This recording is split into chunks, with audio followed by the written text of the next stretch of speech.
In today's news, Sudan goes to war, Russia and China meet, and thousands of prisoners get released all over the world.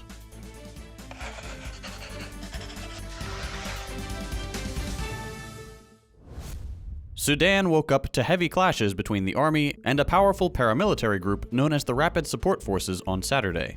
The RSF said it had taken control of the presidential palace and Khartoum International Airport in the capital, which is yet to be confirmed. The group also said it has seized Merowe Airport in the north of the country, which houses Sudanese and Egyptian fighter planes. Sudan's army leadership denied these claims as fighting continues. The RSF was created in 2013 by former President Omar al-Bashir and placed under his command due to tensions between the political leadership and military of the country. The group evolved from the Janjaweed tribal militias, which were used to put down rebellions in the Darfur region of Sudan in the 2000s by the government of Omar al-Bashir. In April of 2019, both the Sudanese army and RSF turned against al-Bashir following months of pro-democracy protests. A transitional government dominated by civilians was created and subsequently overthrown by both groups in October of 2021. This has led to stagnation in the transition to a civilian government agreed upon in 2019.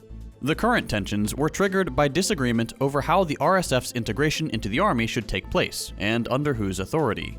Despite the existence of a framework agreement signed between the Sudanese military and civilian leaders in December of 2022, the RSF continues to operate independently from the army, while the two forces compete for state assets, foreign patrons, legitimacy, and recruits. The Sudan Doctors Syndicate reports at least 56 civilians have been killed, and close to 600 people wounded, including civilians and combatants. Massive US interference in Sudan's affairs over the past 50 years, including economic restructuring, sanctions, and bombing of critical infrastructure, has greatly exacerbated divisions within the country, as well as stunted Sudan's economic and political growth. This meddling continues to be widely criticized by countries around the world. Since Saturday, power, water, and internet have been cut in the capital. Currently, all markets in Khartoum are closed, and the government has ordered people to stay home. East African leaders, the Arab League, and many other organizations are urging for peace as the fighting continues. The Chinese defense minister has made his first visit to Russia in his new position, highlighting the continuation of bilateral military ties.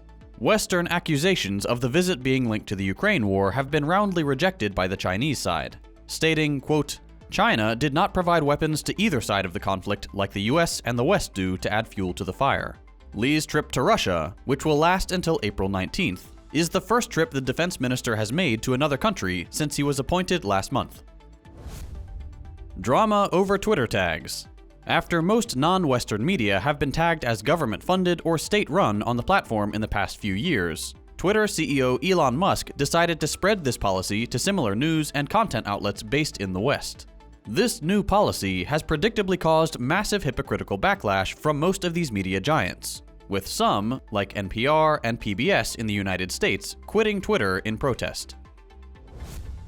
In war news, Slovakia has handed over all 13 MiG-29 fighter jets it had pledged to Ukraine. The country joined Poland in promising the planes to aid Ukraine in March, and had delivered the first 4 last month. In France, the incredibly contested pension reform bill was forced through, despite millions coming out into the streets to protest it as the government continues to fail to deliver on its supposed European principles of democracy. Only time will tell how intense the backlash will be. As tensions continue to rise, the US warship USS Milius sailed through the Taiwan Strait on Sunday, in what the US Navy described on Monday as a routine transit. This comes just days after China ended its latest drills around the island. This marks a continuation of the cat-and-mouse game between the two global powers, each waiting to see whose patience will run out first. Another US shooting. At least 4 people were killed and 28 wounded in a shooting that erupted during a late-night Sweet 16 birthday celebration at a dance studio in the small town of Dadeville, Alabama. Deadly shooting sprees continue to shake the already infamously violent and unsafe country, with no solution in sight. And in positive news for the day, prisoner releases. In Myanmar, the military has pardoned more than 3,000 political prisoners for their traditional New Year celebrations. For Orthodox Easter, in Ukraine and Russia, a total of 200 POWs have been exchanged between the warring states.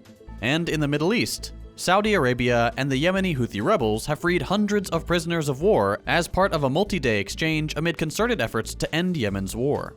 While conflicts still rage around the world, we should be glad that at least a few thousand people get to go home.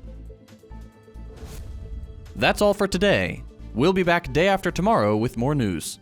If you missed them, be sure to check out our previous episodes by following the links on your screen.